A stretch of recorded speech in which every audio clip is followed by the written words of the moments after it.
देव, आज कोई खास दिन है क्या? तुम्हें फिर से कोई बड़ा अवार्ड मिल गया, इसीलिए तुम्हारे चेहरे पर इतना निखार आ गया है ना?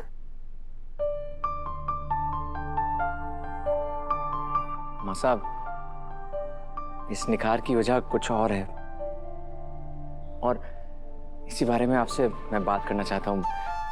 प्लीज बैठिए, प्लीज।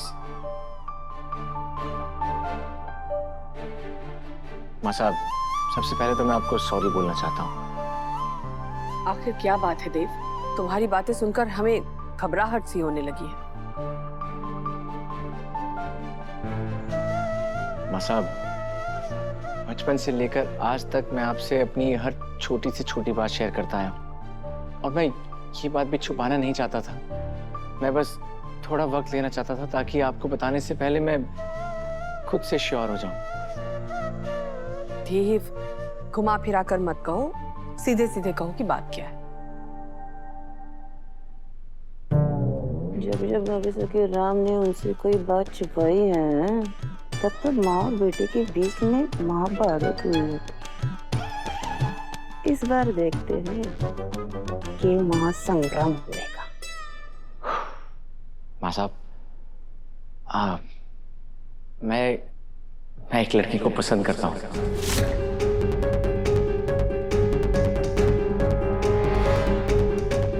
मैंने उसे प्रपोज किया और उसने हाँ भी कर दिया है।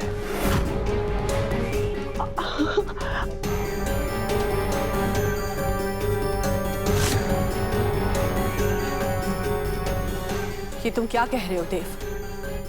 तुमने किसी लड़की को पसंद किया और उसे प्रपोज भी कर दिया और तुम अब मुझे बता रहे हो? ये सब एक रात की तो बात नहीं हो सकती है।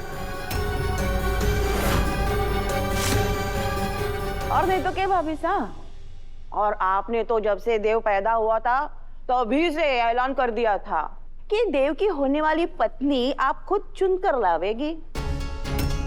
लेकिन आपके बेटे ने आपके सपनों पर पानी फेर दिया, छपाक। सारिका, तुम क्यों उछल रही हो? अरे पहले देख तो लो लड़की कौन है, कैसी है। ऐसा वो लड़की हम सबसे इस घर से अनजान नहीं है। आप जानती हैं उसे, इनफैक्ट आप तो सबसे करीब से जानती हैं। देव, हम कई सारी लड़कियों को अच्छी तरह से जानते हैं, पर इसका मतलब ये नहीं है कि हम किसी भी लड़की को तुम्हारे लायक समझ लें। अगर तुम्हारी पसंद की हुई लड़की हमारे कसौटी पे खरी नहीं उतरी तो? माँ साहब, आज तक ना मैं आपकी किसी बात के खिलाफ गया हूं और ना ही कभी जाऊंगा। अगर मेरी पसंद आपकी पसंद नहीं बनी तो आपका एक एक शब्द मेरे सर माथे पर। लेकिन एक बार उससे मिल तो लीजिए। ठीक है, कल उसे घर बुला लेना। वो माँ साहब, वो लड़की यहीं पर है, मैं बुला लेता हूँ। सुनो, अंदर आओ।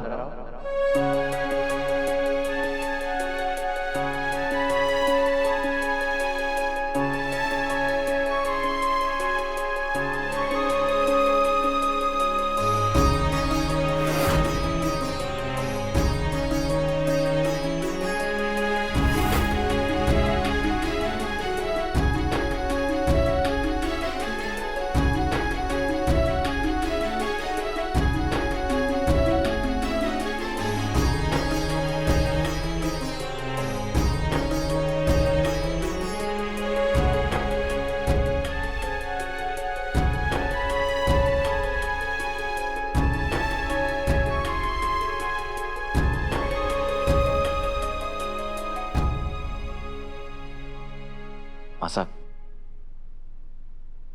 यही है मेरी पसंद।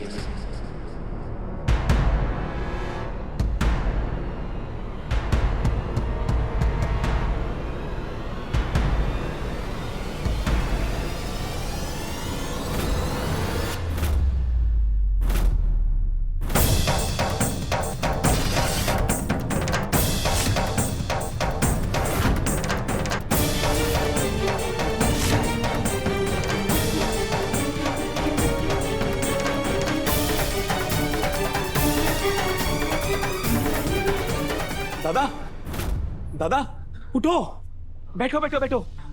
हाँ यार, अभी 2 मिनट बाद नहीं उठा सकता था। मासा बस वैसे को स्वीकारने ही वाली थी। ये अपनी सपनों की दुनिया से बाहर निकलो दादा, और ये हेडलाइन पढ़ो।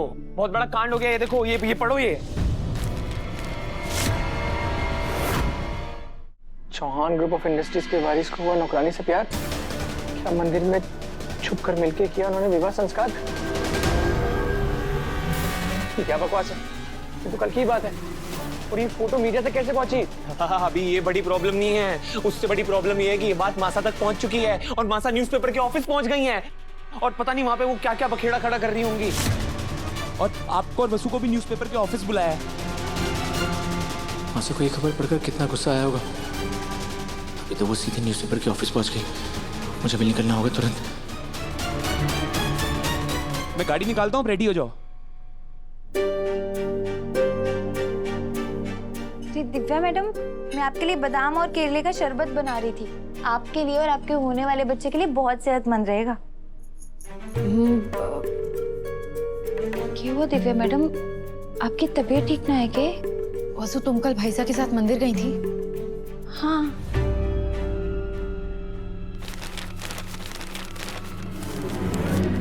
अब ये बात पूरे उदयपुर को पता चल गई है, खासकर कि मासा को।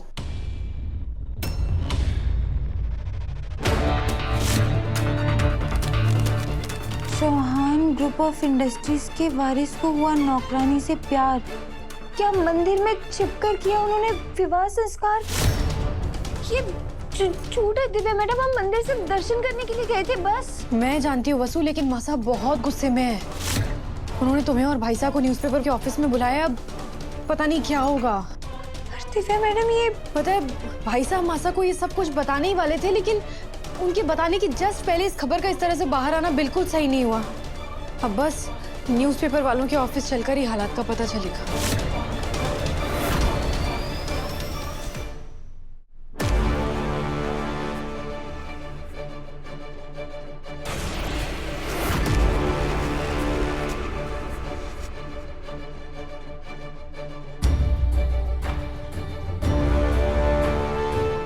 देवर साहब जी।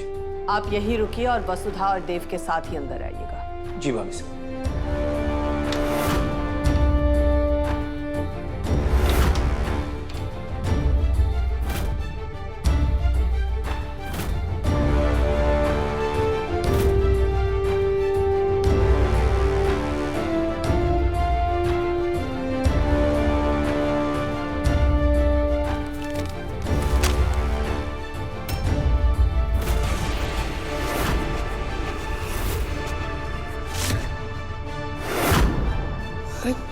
चंद्रिका जी नमस्ते।